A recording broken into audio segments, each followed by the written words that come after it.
আমি চাইছি দোষীরা শাস্তি পাক। কি শাস্তি চাই? আমি একজন মা, আমি চাইবো না তাদের ফাঁসি হোক, কিন্তু যাবজ্জীবন কারাদণ্ড চাইছি।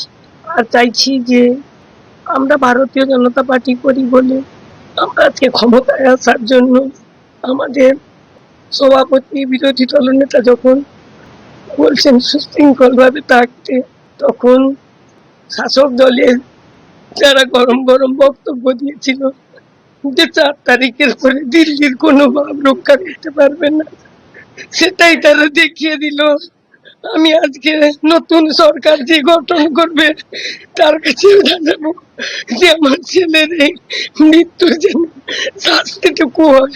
আমার ছেলে যদি অ্যাক্সিডেন্টে কোনো অঘটন ঘটতো, আমার মনে হয় এত কষ্ট হতো না।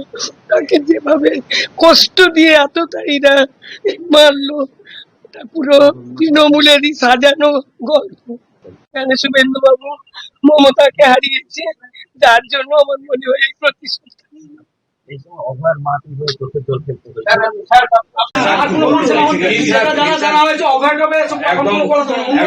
অন্য কোনো প্রশ্ন করবে না, যা বলার বলেছেন অনুরোধ করছি আপনার কাছে, অনুরোধ করছি আপনাকে এই কন্ডিশনে প্রবেশ করতে বলেছিলাম, আপনি কোনো প্রশ্ন করবেন না। আপনি স্যার আপনাকে আমরা প্রথমেই বলেছিলাম যে স্যার কোনো প্রশ্ন করবেন না।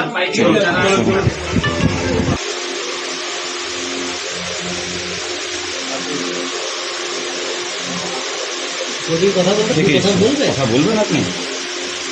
আপনি যদি বলেন আমরা আপনার সঙ্গে কথা বলবো। আপনি কি চাইছেন বলবেন মাসিমা? আমরা জানি যে দুঃখ হয়েছে সেটা আমরাও কিছু করতে পারবো না, তবে আমরা চাই দোষীরা শাস্তি পাক। বলবেন এটা নিয়ে কিছু মাসিমা?